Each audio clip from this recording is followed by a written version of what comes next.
Perjalanan ke Eropah ini kami sangka mudah, tapi rupanya belum sampai pun kami sudah berjalan tanpa henti. Dan bila sampai Paris, kami terpaksa menunggu hampir 2 jam di kaunter immigration yang bergerak sangat perlahan. Ini semua baru permulaan. Bismillahirrahmanirrahim. Assalamualaikum warahmatullahi. Sebuah perjalanan yang bukan sekadar melihat dunia, tetapi menyaksikan kebesarannya yang terbentang luas. 12 April 2026 bermulanya kembara kami jelajah Eropah Barat 2026. Transit di Dubai, salah satu lapangan terbang paling sibuk di dunia. Di sini perjalanan berjalan kaki bersambung lagi dari satu gate ke satu gate, dari satu terminal ke terminal lain. Kadang-kadang rasa macam kecil saja dalam peta, tetapi bila berjalan terasa sangat jauhnya. Namun hakikatnya kembara seperti ini bukan hanya perlukan keuangan, tetapi juga tenaga. Dari saat melangkah masuk airport, kita sudah mula berjalan dan terus berjalan. Perjalanan diteruskan ke Paris. Dalam tempoh ini, kita diberi ruang untuk berfikir tentang masa, tentang nikmat dan tentang peluang. Tidak semua orang dapat melihat dunia dan tidak semua yang melihat mengambil pengajaran. Akhirnya, pesawat mendarat di bumi Perancis, Paris. Namun perjalanan belum selesai. Selamat datang ke satu lagi fasa penting, kaunter immigration.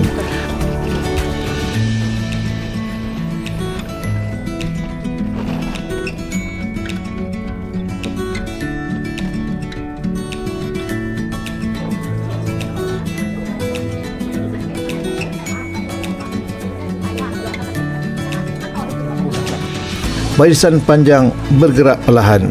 Walaupun kaunter banyak, ketika itu hanya beberapa orang petugas saja yang mengendalikan.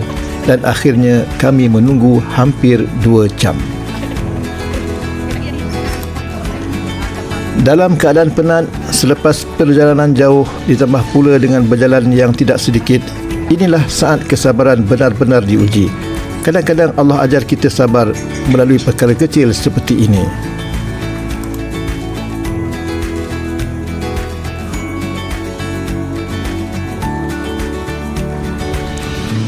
Inilah dia rombongan kebara sufi, satu kumpulan, satu perjalanan, satu cerita. Perjalanan ini tidak terhenti di Paris. Kami akan menjelajah pelbagai negara. Belanda dengan kincir anginnya, Jerman dengan sejarahnya, Switzerland dengan gunung bersalji, tasik yang jernih, kampung yang tenang dan bandar yang penuh cerita. Namun di sebalik keindahan ini, siapakah yang menciptanya? Jalan.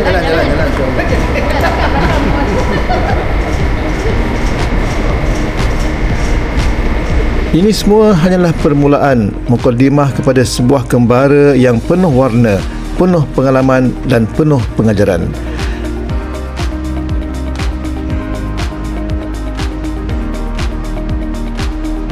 Dalam episod seterusnya, kita akan membawa anda lebih dekat dengan dunia dan mudah-mudahan dengan Allah Subhanahu wa Ta'ala.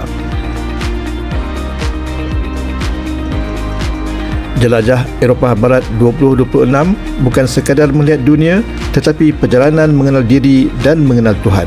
Selamat datang ke perjalanan ini.